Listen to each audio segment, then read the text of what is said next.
Saranapara Catholic चार्चनि centenary jubilee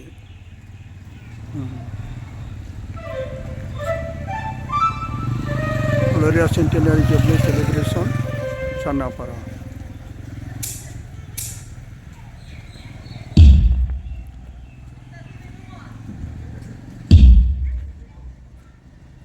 समायना रमायना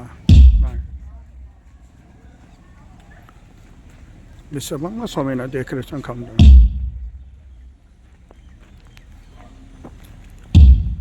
सेन्टेनारि जुबली सेलिब्रेशन प्रग्रामाव जोंनि बे प्रग्रामनि सोमोन्दै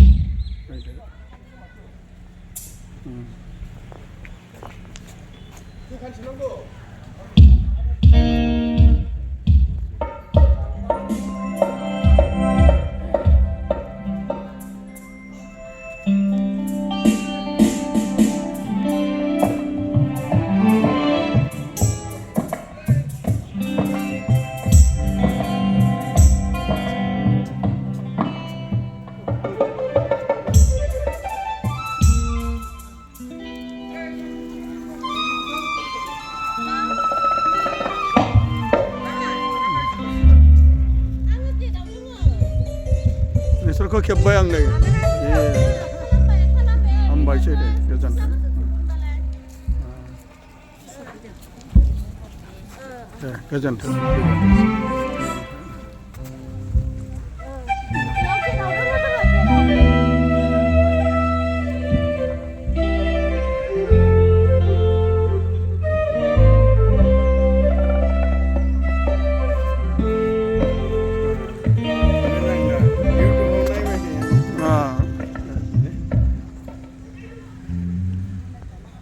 जों हाबैनोसै सिङाव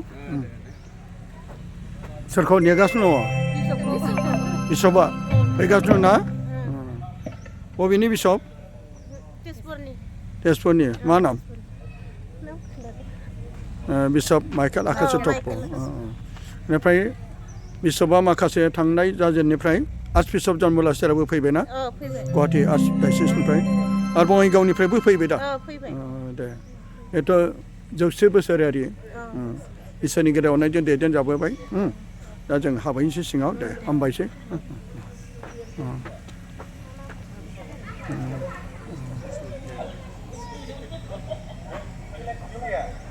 जोबोद समायना खालामदों नोंसोरो इसोरनि बोर मोननाय दा बे पेन्डेलाथ' 100 बोसोर थाबावब्ला मोजां जाथारगौमोन ना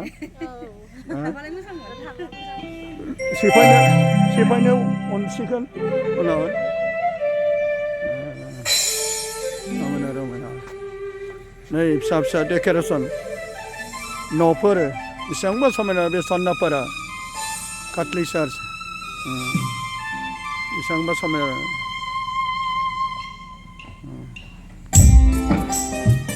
हाबलांनोसै आं बेजों हाबग्रा दं नै समायना रमायना बिबार बारि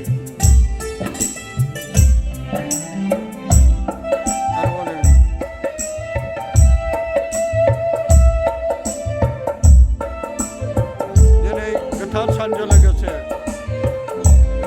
हाजार हाजार मानसिनि थाखाय जौसे बोसोरारि बे पेन्डेला जोबोद समायना रमायना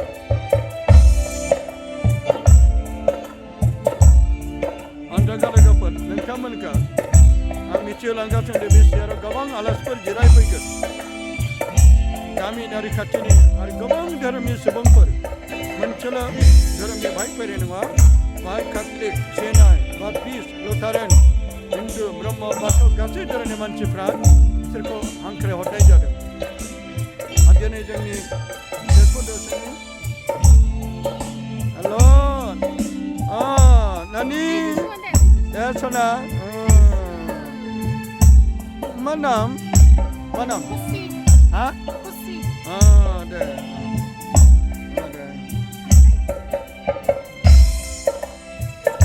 दामनाय देनायफ्रा थामथिम जाना दङ दसे उनाव जों फारि फारि हारिमुला मावसिगोन अब्ला सरनापारानि गासै न'खरफोरखौ नैबे फिसा फिसा बेबायदिनो बिसोरो सावगारिनि गेजेरजों फिसा फिसा न'सा बायदि लुनायनि गेजेरजों दिनै गावसोरनि न'खरखौ मिथिहोदों जेरै बे सेन्टिनारि एबा जौथि बोसोरारि जुबलिनि गेजेरजों नै साफ्रोमबोनि एन्टनिनि न' रबार्टनि न' फिलिमनि न' पिटरनि न' नै गोबांथार नामफोरखौ आङो दिनै फारि फारि होलांनो नागिरदों गोबांथारफोरनि न' नै फारि फारि गासैनि न'खरफोरखौ आङो फारि फारि खेबगासिनो दं बालिपारा नै बिसोरनि न'फोर नै बिसोरनि न' गासैबो बबेबा सा खोला सानजा सोनाबनि न'फोर गासैखौ जों नुगासिनो दं नै बेनिफ्राय गेजेराव बे गिर्जा न' दा बिसोरनि गासैबो नैबे सरनापारा बे सरनापाराथिंसो बे नै न'फोरखौ आङो नाम खेबे खेबे होगासिनो दं नै न' मैथा हाजोबो गामिबो दं नै पुलिगान्दा गासैफोरनि न'फोरखौ दिनै फारि फारि आङो फिसा फिसा न'फोरखौ गासै 65 न'खर दं बे सरनापारा दिनै जौथि बोसोरारि बिसोरनि न'फोरखौ गासैखौबो फारि फारि आङो नै बस्क'बारि आरो बिथिं नै जथाइफोर बे सरनापारा गामियावनो बेबायदि नामफोर फिसा फिसा नामफोर गामिफोर दं नोंथांमोना दिनै नुनो मोनदों नै आरोबाव नुबावगोन नै मराचन्दना दंग' आरो गासैबो नै नैबे दंग' गासैबो नै नामफोरखौ जों फारि फारि नुदों नामा सरनापारानि बे गासै दिनै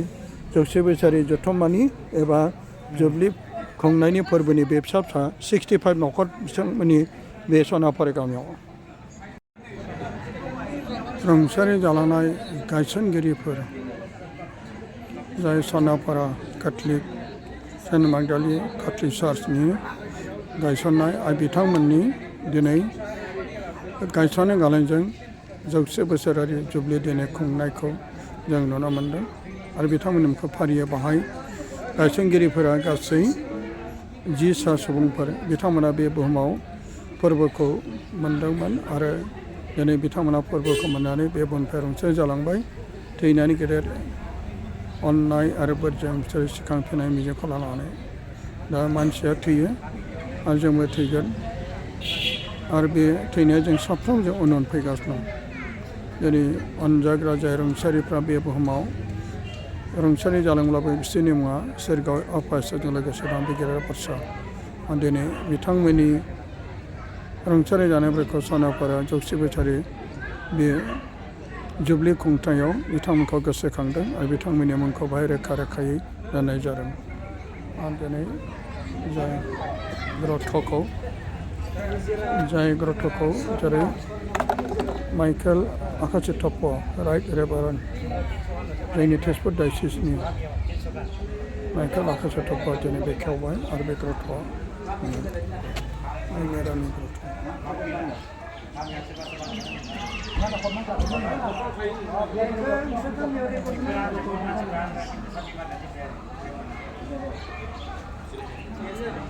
ग्रथ' ग्रोटे को आशीष कर दे और पवित्र बना दे और हम लोग का एक कृपा दे कि जब हम विनती प्रार्थना करते हैं प्रभु हम पर दया करे और हमें आशीर्वाद दे। रोमियो का नाम पर संत पौलुस का पत्र। हम यह नहीं जानते कि हमें कैसा प्रार्थना करना चाहिए किंतु हमारे स्पष्ट आहों द्वारा आत्मा स्वयं हमारे लिए विनती करता है क्योंकि आत्मा ईश्वर के अनुसार संतों के लिए विनती करता है। हम प्रार्थना करें। हे परमेश्वर तूने धन्य कोरी मरियम के अति कलिसिया के लिए भव्य महिमा के प्रतिरूप बनाया है। या कृपा दे कि विश्वासी जो हम लोग का माध्यम का ग्रोटों पर आते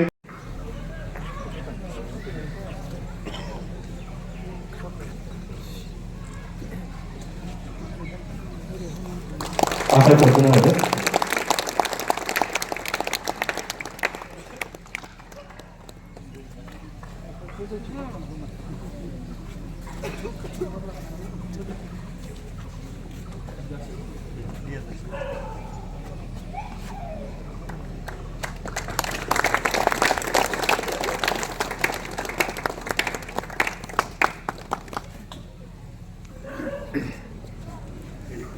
जोंनि सोरगोआव थानाय आफा नोंनि मुङा खामजानाय जाथों नोंनि रायजोआ फैथों नोंनि गोसोआ सोरगोआव जेरै जाबोदों हायाव बेबायदिनो जाथों जोंनि जानो नांगौखौ दिनै जोंनो हो आरो जों दाखोनायफोरखौ जोंनो नागार जेरै जोंबो जों दाखोनायफोरखौ जोंनो नागारो आरो जोंखौ आनज्रायलां बबेखानि हामैफोरनिफ्राय जोंखौ बोखां आमेन खुलुमो मारिया अननायजों बुंफबनाय फुलुंजों लोगोसेनो दं हिन्जावफोरनि मादाव नोंनि बाख्नाय जाग्रा आरो बाख्नाय जाग्रा नोंनि गोरबोनि फिसाय जिसु गोथार मारिया इसोरनि बिमा जों पापीफोरनि थाखाय बि दा जोंनि समाव आमेन बिफा फिसा गोथार बाख्नाय जाथों जेरै आरो दाबो दङ जोबथारा जोबथा सामलायगोन आमेन सामफ्रामबो बाख्नाय जाथों जिसु मारिया इसोरनि गोथार मुङा प्रभु आप लोग के साथ हो सर्वशक्तिमान परमेश्वर पिता और पुत्र और पवित्र आत्मा आप लोग को सिद्धा प्रदान करे आमीन जिसु बाख्नाय जाथों